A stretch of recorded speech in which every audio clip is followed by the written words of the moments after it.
All right, ladies and gentlemen, welcome to CAGCast episode number 475, the real 475, not like that fake one last week. I'm your host, Cheapy here in Long Island, New York, and as always, we are joined by a man who's been rendering realistic vaginas in his head for, I don't know, like 25 years now, Wombat. You made me so young. Or am I a late bloomer? What is it? You never know. One or the other. Who knows? Yeah. Who knows how old you were when they were realistic? That's true. You know what? I think that's a good point. Trying to think how old I was when I saw a real one. I didn't actually do the math. Yeah. I get it. Yeah, shipwreck. Fine. I also know what vaginas are. Yes. Oh yeah, I guess we'll talk about that later. I don't know. Vaginas? Talk about it. Realistic vaginas in AAA video games. Mm-hmm. Finally, it's time. The time has come. Maybe not. Do you want to hear? So. Do you want to hear about my attendance at UFC 205? I actually do. I was going to ask you about it, and I said, you know what? I am going to wait and have you tell me about it on the show, and this way I won't fall asleep. So tell me about it now. I have to be very careful though, because people get mad if I don't talk about this correctly. People are going to be offended and mad at me because people love UFC. Yeah, I saw people were pissed at you that you were going, and I don't want to jump ahead, but go ahead. Right. So a friend of mine is connected with UFC somehow and is coming into town. He tells me the day before he's coming, and he's like, hey, I'm coming into town, being this weekend. And he offers me 3 different events to go to with it that he has to go to. It was this and the 2 football games that were going on this weekend. One was the Jet game, and the other was the Patriots game. And he's like, hey, if you can go to any of these, you just come, let me know, and, I'll hook you up. And the only one that I could go to was the UFC because I had a ping pong tournament the next day on Sunday. So that wiped out all of Sunday. And yeah, Friday was no good. So Mrs. Cheapy and I both went. And so we had dinner first, and I met his friends. We were a group of 8 people, 8 of his friends, basically, and a couple coworkers. 1 coworker, maybe, or 2. So after we eat dinner, we walk over to we get SUV'd over. This is really the ridiculous. I mean, it's very. This whole thing is very ridiculous, and I have to preface this. Well, it's too late to preface it, but I had to say that I don't really care about any of this type of stuff. I really care to see my friend, who I get to see once every 3 years, if I'm lucky. Okay, I don't care about VIP treatment. I don't care about UFC particularly. I went to hang out with my friend, and this was my opportunity to do that. Okay, you got that, Wombat? I got it. Okay. You care very much about all of this stuff. Got it. I'm on board. Right. So, I mean, I have these tickets right here. Where are they? I put them on my desk somewhere. Oh, here they are. These are physically, they're these they're those hologram tickets. They're thick. What do you call those when you move it and the light reflects and it shows a lot of different images? Lenticular? Hologram? Lenticular is what I'm looking for. So, would you like to guess? These weren't ringside seats. He had a bunch of friends, so he had a couple of people that got to sit ringside, which apparently isn't that great because you're blocked by the camera guys and you're looking up. You're looking up into the ring because you're actually below the ring. So these were not ringside seats, but they were still excellent seats. I mean, these are the most expensive tickets that I ever had to anything. Basically, you could fly to Japan with these tickets, with 1 ticket for 1 person.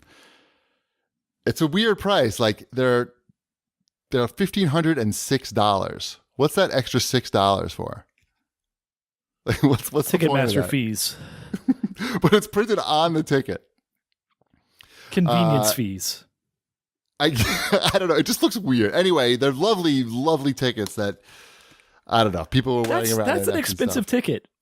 It's ridiculous. I felt when I just looked at that, I felt just it's uncomfortable, really.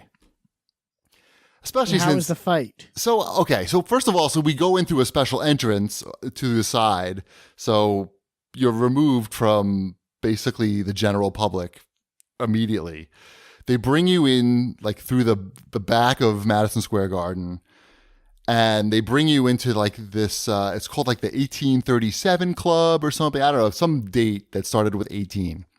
I don't know what the significance of it was, but besides the fact that they had free drinks and free food in there, and that I walked past Robert Kraft, the owner of the Patriots. Yes. Yes. Any other celebrities in there, or you wouldn't have noticed? I wouldn't have noticed. I heard that Hugh Jackman was in there after You're the worst. walked. You're the worst. He was in there after I walked out of there. Oh, okay. I was like, you did not like. It's not that I didn't see him. I saw your picture of Robert Kraft. I would expect you to take a similar picture with Hugh Jackman. Demi Lovato was there. I saw her like walking through. Really? What does she look like a person? I mean, I don't really know. I'm pretty sure it was her because I saw her on the Okay, whatever. Jumbotron. Keep going with your story. I'm already disappointed. Go ahead. Why? I like Demi Lovato. Yeah, sure. So we hung out in like this whatever this club thing was, and they have like all the undercards going up on the TVs there, and we actually had our own room, and they had these really fancy brochures of the fight, like these books just about this tonight. It looked like if they sold them. I don't know if they sold them. I don't think so. I'm sure You mean like a program? Yeah, it's the program. I mean, it looked like they would charge $50 for it if they sold it. It's called a program. Yeah. Okay. They were just piled up there. Like programs. If you were to pile I don't know. They were programs. books. I don't know what a program is. It was like, if it's a program, it's the nicest program ever. It was like It's like talking to someone who's just landed on the planet. What are these things called? These things, this food, you called it? It seemed It to be goes a in your lot. butt? It seemed to be a lot nicer than any program that I've ever seen before, is what I'm saying. There was no price tag on it. It didn't look like it was for sale, is what I'm saying. I could be totally wrong. And I'm shipwreck saying, yep, he's totally wrong. Anyway, so we watched some of the undercard stuff in there. And then we decided we were all going to go to our different seats. And me and Mrs. Cheapy were sitting together, and everyone else was there was like three or four different sections. So you go up through like this elevator and you can get to the main arena. And the first thing that you notice is that everybody's extraordinarily drunk, which I've been to sporting events before, and I know that people get drunk at sporting events, but it seems like at this, like extra drunk, like people just like walking out of the bathroom, tripping over themselves, drunk. And that's fine. So we get to our seats, and they're really nice seats, and we're watching the fights, and it's actually easier to see everything. Even though our seats are really good, it's much easier just to watch it on the Jumbotron there, which is super nice. So we're watching the fight and everything. I put a link in the show notes there for you. Is that what you're talking about? Oh, the program? Let's see. I'm going to click on this shit. Yeah, it says official program. It says official program right on the front of it. That could be it. It's possible. Look, they were open. They were open. So Whatever, jerk. Keep telling your story. how much are they selling for on eBay? Currently $120. Oh, so I should have just grabbed like a whole stack of them and put them down my pants, basically? Yes. So we're watching the fight, and people are like going crazy. They're super into it. It's like wrestling, like WWE wrestling, in that the fighters get on the mic afterwards and they start yelling at the fans, like antagonizing the fans, and the fans are. By the way, the commemorative ticket alone is selling for $50 after the fact. Okay, that I still have. That I have. Yeah, just letting you know. Right, I'm good, I think. So. Yeah, people are like, they're cursing the guy out. They're cursing the fighter out. It's really, I was surprised to see that it was like WWE in that way, that there's the theatrics to it beyond just the pummeling stuff. Anyway, so and then we sit through like a couple fights, and the people in front of like most people, the people in front of us are pretty drunk. They're like two Russian guys and a woman. And one of the guys is standing up. He gets really excited and he stands up and he starts cheering and he just doesn't sit down. Ever. Just does not, he's just like not sitting down. Of course, the one guy who's standing up in Madison Square Garden is standing right in front of us. And when it looks like he's just not sitting down.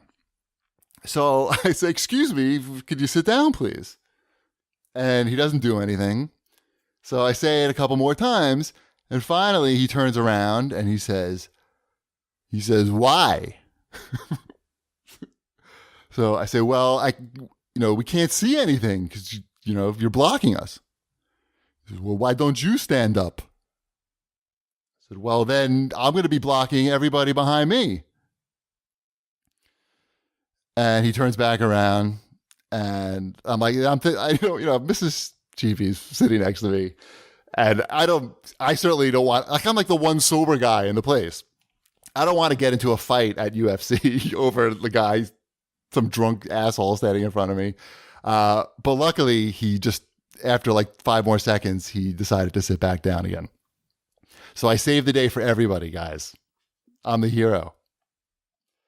We're all very proud of you.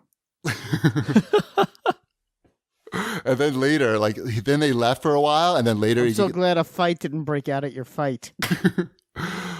Then later, they left for a while, and they came back, and he stood up again, just for like a normal person when they stand up and get excited. At a sporting event, you stand up for 10 seconds, 30 seconds, whatever, and then you sit back down again so the people can see. He got up again and cheered like a normal person, and then when he sat back down, he said he made some remark or something like, "Oh, am I blocking you again?" or something. I just said, "Yeah, you don't need to be an asshole about it." And that's when you stabbed him in the throat. No, I just said that, and that was it. I didn't stab anybody. Anyway, so then I had to leave the fight pretty early, and the main events, the main card doesn't start. You didn't see the main one? Dude, listen. Forget about the main one. They have the undercard fight start at 8:00, okay? There's 6 or 7 fights. Then they have the main fights. There's 6 or 7 of those. Those start at 10. They don't really start until 10:30 or so. By the time the title fight is going on, it's probably 2 in the morning. I don't know what time it is. 1 in the morning, maybe. Either way, for any of those fights, I'm not getting home till 3 in the morning. And I got a ping pong tournament the next day in Manhattan. So I can't, how late can I stay there for? You should have just stayed in Manhattan. I could have, and spend how much money just to stay in Manhattan? Well, how much were the tickets? I didn't pay for the tickets. That's my point. What's your point? I don't care about UFC. It didn't mean anything to me. I just want to see my friend. And I told them ahead of time that I had to leave early and stuff. You could have stayed in a cheap hotel in Manhattan. $200. Right. Mrs. Cheapy doesn't want to hang out. I don't know. Whatever. So how'd your ping pong tournament go? So did you win? I did win, actually. I won 2 matches. I won 2 matches, and I lost 6 matches. And that wins? What's that? And that wins? What do you mean wins? He didn't win the whole thing. Oh, no, okay. I didn't win the whole thing. I just got 2 wins. Okay. I thought you won your division or something with a 2-6 record. No, he won the tall white guy division. I won the horrible player division. Down. Listen, they have several different. I learned a lot about what do you even call this? It's not professional table tennis, but serious table tennis tournaments. So this is a USA table tennis tournament with ranked players. Competitive, I would say. Yeah, competitive table tennis. So what you have to do to enter one of these tournaments is you have to join USA Table Tennis and pay a membership fee of $75 a year, or you have to pay a $20 tournament pass.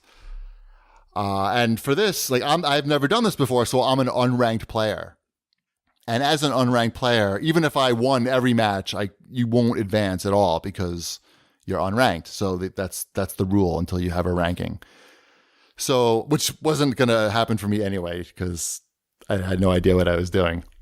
But it was a really great experience. It was at FIT, which was quite nice in there. I did lose to 3 children badly.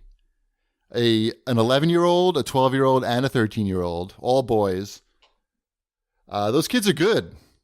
They're so low to the ground. They can really they like spin the ball like 1 foot off the floor and you're basically fucked.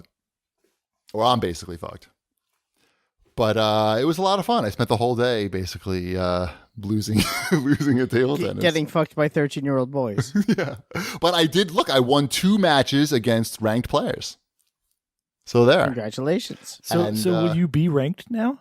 So I will be ranked now. Oh. Ranked what? Where do we find these rankings? I'll let you know. Don't worry. It's not live yet. I want to know what number ping pong player you are in the world. It's not world ranking. It's a USA ranking. That's how ranking. we can introduce you. It's just it's a USA ranking, not a world ranking. Oh, that's something USA else. ranked ping pong player, Cheapy D, right. number 7. 700. They don't rank it that way. The higher the score, the better you are. So if you're like 2,500, I think that's like God mode. And so maybe. So I was right when I said number ranked. 7. I could be number 1. I beat 2 people. I don't know what they were ranked though. I'm thinking like, I don't know. Well, I'll let you know. We no need to guess when it doesn't really mean anything to anybody anyway. But it was a lot of fun, and I would definitely. They do it again in the spring. So I'm going to do it again in the spring. I expect to do better in the spring and not be as nervous and use my legs more, which is always the key. Thank you. What is this thing? What is Jitney? Jitney's a play. I go see plays. I'm very cultured. You do? Yeah, I have season tickets to the Cincinnati Playhouse. He's had season tickets for plays forever. Yeah. How come we've never heard about them before? We have. You just don't listen. Yeah, I only talk about them if I find them, like, I don't know, worth mentioning. Most of the plays are very good, but I don't know. This isn't a play podcast, really. Mm-hmm. But Jitney was really good. It's a table tennis podcast. Right, yeah. Exactly. We like to focus on table tennis and UFC. Jitney was really good. Does Wombat know what this play is? It's about Pittsburgh. It's August Wilson, right? Yeah. Yes. Yeah. So it's set in the 1970s at it's kind of like a cab company. If you know what jitneys are, they're basically like cab companies. Yeah, all of his plays are like in different decades. So this was the 70s decade. Just like a bunch of African American cab drivers, and it was really good. It was the way they got people on and off stage was kind of built into the phone ringing. So the phone would ring, they'd get a call, and then out would go some people, and would come some new people. So it was good. It worked well. If you're in Cincinnati, check out Jitney. It's done now. So now you're screwed. If you're in Cincinnati. That's part of the reason I never talk about it either, is because our tickets are for like the second to last night for each play. So not a lot of recommendation time in there. I once met August Wilson when I was in college, and it was out of context, and it wasn't until like weeks later that I realized that I had met August Wilson, and I had totally missed on the whole opportunity. It was like he was a friend of someone that I worked with, because it was Pittsburgh, and apparently everyone knows everyone, and he just happened to be there, and everyone was talking, and it was like completely just like meeting someone at a cocktail party. Oh, and this is my friend, and it's nice to meet you, and you shake hands, and then you go about your business, and then weeks later, someone's like, "Hey, I can't believe August Wilson was at your party," and I was like, "Who? What?" So my missed opportunity to be BFFs with August Wilson in the mid-90s. I feel bad for you. You should. All right, how about I have the memory that I got to meet him. That'll always be with you. Exactly. All right, let's do some show feedback from last week. This guy liked my Best Buy. Before we do that, I just want to give a quick shout out to our friends at Fashion Angels. What friends? Our friends. We have friends there. They sent a care package to Sabrina. What is They it? sent one to Emmeline as well, so I'll be part of this shout out. Yeah, shout out from both Shipwreck and myself. She made a DC Superhero Girls Supergirl tutu. And it is actually surprisingly complex, and she did a really good job, and it came out really nice. So I would wear that. I bet you would. And next time you're at my house, it would fit you. She has other stuff to do too, like she has wristbands to make, and she did the Trolls glitter coloring book. Cool stuff. So thank you guys. Check it out, Fashion Angels. All right, now we'll go into show feedback. That was pretty smooth. Thank you. Sakatoa Goy has to say, Sokatoa. Sokatoa. Sine, cosine, tangent. Is that what that means? Yeah, that's how you know opposite over hypotenuse, adjacent over hypotenuse, opposite over adjacent. That's how I know it. It's trigonometry. It's trigonometry from high school. I was just doing that while we were doing the show, actually. I was just doing a little bit on the side, just for fun. With my left hand, actually. Anyway, that Best Buy story, my stomach was churning as the awkward moments continued. I think most kegs have been there, and you just can't beat Best Buy's pricing and promotions most of the time. I love Best Buy, but those in-store visits to get the promos can be so frustrating. I've gone to online ordering or in-store pickup only. Like the Best Buy employees suggested, reordering and canceling is the best way to go. Yeah, there are a lot of comments about that. I got a lot on Twitter about it. People really enjoyed that.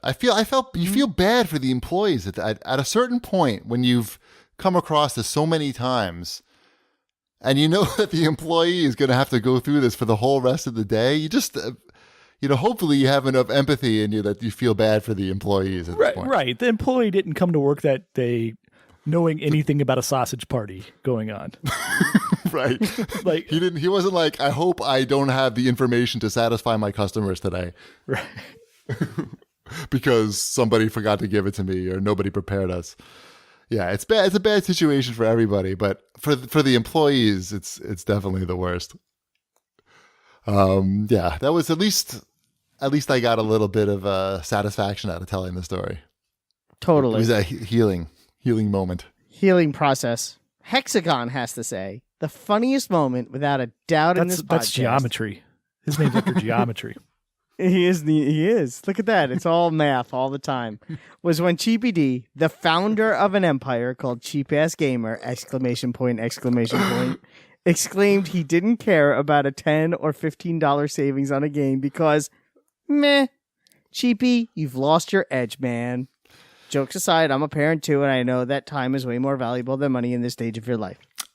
I'll own that embarrassment. That was pretty funny. I went back and I listened to that, and it was, it was pretty damn funny. It was very funny. But that's the kind of stuff that makes the show great. Of course. Yeah. Mm-hmm. People knew what I really meant. Yes. We all knew what you really meant. It was just the way you said it was very funny. The reality is, I was thinking about my Black Friday experiences over the last 13 years.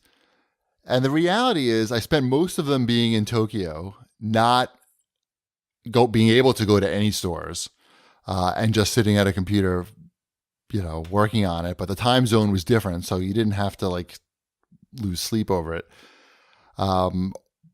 Yeah. So really, and a few years in America, staying up late. So I haven't had a great, good time, jolly good Black Friday experiences. I told you should do what I usually do and won't be able to do this year. Yeah, just go at some off hour if you have a chance. Yeah, wait for the crowds to die down and just go to Target. And because who's not really looking to buy anything, might enjoy seeing what people bought, what they didn't buy. There's always a sad pile. The carnage is fun to look at afterwards. It is really fun to look at. I highly recommend it. Again, I'm sort of bummed that we're gonna miss it this year. Right. I'm not bummed that I'm going to a little inn in the mountains, but what can we do? I know there's room left if you want to do that with me. They posted that they had a last minute cancellation on their Facebook page. Can we bring Osaka Grandma? She's coming. Yes, you 100% can bring Osaka Grandma. She's coming. No, they don't. They don't allow grandmas in this hotel. I don't know. They might be racist. She's coming for her first Thanksgiving. That's awesome. It's going to be exciting. And her first Black Friday at Target. Mm-hmm. Black Friday's coming up. Do we need to talk more about Black Friday? I mean, people have the spreadsheet. Kind of did already. I'm assuming people have the spreadsheet, and that's all you really need, right? One of the games I was going to buy for Black Friday, I wound up buying this week. So now I don't have to do it on Black Friday. What'd you get? What game was that? I bought Titanfall 2. Nice. You were gonna I like bought that it for game. $30. Yep, you're gonna like that game. Yeah. I'm gonna rent it. Unfortunately, it showed up today, so I wasn't able to play it yet. But it's sitting on my table, ready for me to play it. I'm like $30. I'll spring for that. That totally seems worth it. So I'm excited. I'm excited to get my Titanfall on. I gotta have it on Xbox One, which I know is not the shipwreck console of choice for this game at this time. But Well, I just got it for PS4. I really didn't have there's no reason to buy it for one or the other, I don't think. no, it just means I can't play with you. So what can you do? Play a part. So, huh? Yeah, exactly. Play a part. That's what we'll do. But if you're looking to play this with me, that's where I'll be. Woo-hoo. Other people listening.